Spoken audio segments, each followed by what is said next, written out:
Que retenir de l'impôt sur les rémunérations professionnelles en République démocratique du Congo? Autrement dit, l'UPER.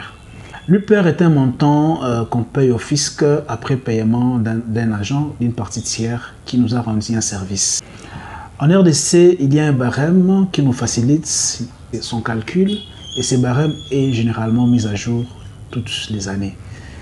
En fait, cette thématique, je le parlais parce que la plupart des financiers, des comptables, des coordonnateurs, des directeurs des ONG, des entreprises, ils se bitent souvent aux problèmes liés à la déclaration, aux échéances et à la sous-estimation de certains montants qui devaient normalement être pris en charge dans le paiement des IPER. Alors, quand je parle du calcul, bien sûr, ça fera objet d'une autre thématique, mais les calculs, comme j'ai dit, calculent en tenant compte du barème salarial défini par l'État congolais.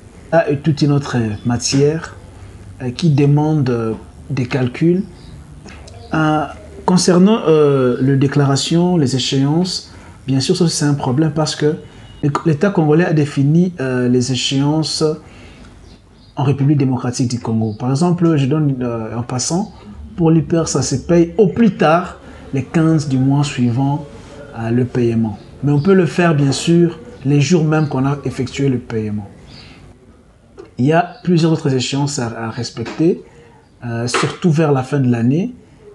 Par exemple, avant le 31 janvier de l'année N+1, il faut déjà avoir déclaré, avoir déjà présenté les récapitulatifs des impôts, avoir déjà obtenu l'exemption sur les impôts minimums. Et bien sûr, chaque agent doit recevoir son document qui prouve qu'il n'est plus assujetti à l'impôt sur l'impôt personnel minimum. Voilà un peu ce que je voulais vous parler concernant les impôts en RDC. Mais si je peux ajouter encore autre chose, c'est que souvent les employeurs oublient de remplir les fiches intercalaires. Et cela pose problème parce que lors du contrôle effectué par les autorités de la DGI, lorsque les contrôleurs arrivent, les employeurs se trouvent dans des situations d'absence ou bien de manque de ces fiches intercalaires.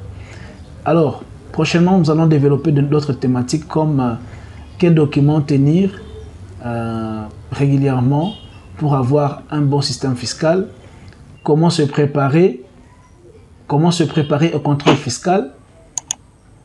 J'ai aussi abordé les grandes thématiques liées aux échéances fiscales et les documents à présenter. Merci.